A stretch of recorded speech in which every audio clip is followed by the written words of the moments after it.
नमस्ते बच्चों, कैसे हो आप लोग। उम्मीद है बहुत अच्छे से हो और जो हम लोग पढ़ रहे हैं वो आपको सब समझ आ रहा है ना बेटा।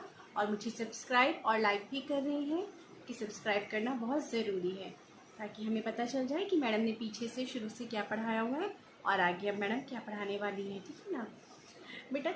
हम लोगों ने पिछले वीडियो में हम क्या कर रहे थे, पाठ 3 वनराज से मुलाकात, है ना। इसके हमने 3 दृश्य तक हमने पूरा कर लिया था कि तीसरे दृश्य में क्या क्या होता है। सभी जो जानवर हैं जंगल के वो अपनी अपनी समस्या बताते हैं, तो नारद जी उन्हें आश्वासन देते हैं। अब चौथा दृश्य है बेटा, आज चौथे दृश्य में क्या है कि नारद जी, पार्वती जी और शंकर जी, ये 3 लोग खड़े हुए हैं, आपस में बात कर रहे हैं। तो पार्वती जी बोलती है कि नारद जी से सारा वृत्तांत सुन के बहुत दुख हुआ है। तो शंकर जी कहते हैं लेकिन इन सबका दोषी है कौन, किसी समझदार मनुष्य को बुलाओ। तो नारद जी मानव को आवाज़ लगाते हैं कि मानव आई। तो मानव आता है पर्दे के पीछे से।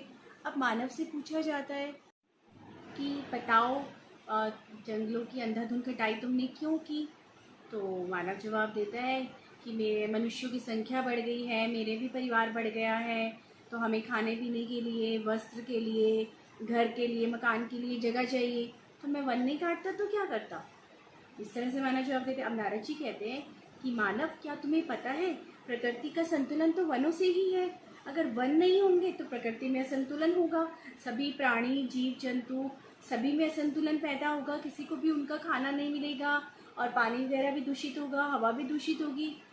तो मानव को बड़ा अंदर से अपनी गलती का एहसास होता है। तो मानव कहता है कि प्रभु, अज्ञानता के कारण मैं ये सब कर रहा था, मुझे तो पता ही नहीं था कि प्रकृति और मानव का इतना बड़ा संबंध है आपस में।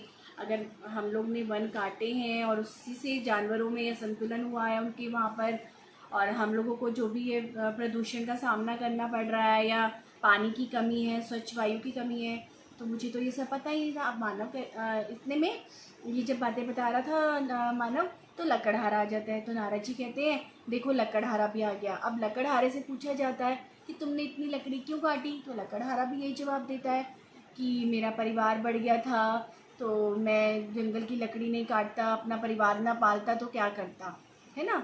इस तरह से सभी लोग अपनी अपनी समस्या का समाधान बताते हैं। अब इसी तरह से लकड़हारा भी अपनी बात बताता है ना। तो लकड़हारा ने भी बताया कि परिवार बढ़ने के कारण मैंने लकड़ी काटी और अब वनों में लकड़ी कम हो गई। तो ये दोनों लोग जो है अपनी अपनी समस्या बता देते हैं कि मनुष्यों की संख्या बढ़ी है, परिवार बड़े हैं सबके, तो हमने इसी कारण से वन काटा है। और नारद जी जो है वो अपनी बातें बताते हैं कि आप लोगों को समझ होनी चाहिए कि प्रकृति और मानव का संतुलन जो है वो आपस में बनाना ज़रूरी होता है। अगर आप वनों को काटोगे तो सभी कुछ जो है दूषित हो जाएगा, वनों से हमें जो ऑक्सीजन मिलती है वो नहीं मिलेगी, ठीक है ना। इसी तरह से फिर उन दोनों लोगों को अपनी गलती का एहसास हो जाता है नारद जी के समझाने पर, और फिर इतने में पर्दा गिर जाता है और ये जो हमारा नाटक है वो समाप्त हो जाता है। और इससे अब हमने क्या सीखा, इससे हमने सीखा कि हमें वनों की अंधाधुंध कटाई नहीं करनी चाहिए, कारखानों का गंदा पानी जो है, जो दूषित जल है वो नदियों में नहीं छोड़ना चाहिए, है ना, क्योंकि जानवरों को इससे तकलीफ़ होती है और हमें भी पीने का पानी नहीं मिल पाता है।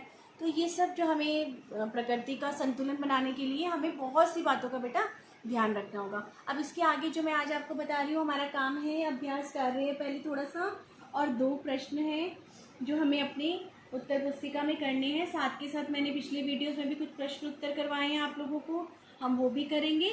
और ये आज मैं आपको बता रही हूँ, नीचे लिखे शब्दों के समानार्थी शब्द लिखिए। अब समानार्थी का मतलब होता है समान अर्थ वाले। समाधान का क्या अर्थ होता है, समस्या का हल। व्यर्थ माने बेकार। आक्रमण आक्रमण आक्रमण क्या होता है, हमला करना किसी पर। अब विपदा आप स्वयं से लिख देंगे, विपदा का अर्थ विपत्ति, परेशानी। भय, भय का अर्थ है डर। गांव, गांव कहते हैं देहात को, है ना। मानव, मनुष्य। पृथ्वी, धरती। प्रहार, प्रहार का अर्थ होता है हमला करना, ठीक है बेटा। अब यहाँ पे देखेंगे प्रश्न, मानव ने जंगलों की अंधाधुंध कटाई का क्या कारण बताया।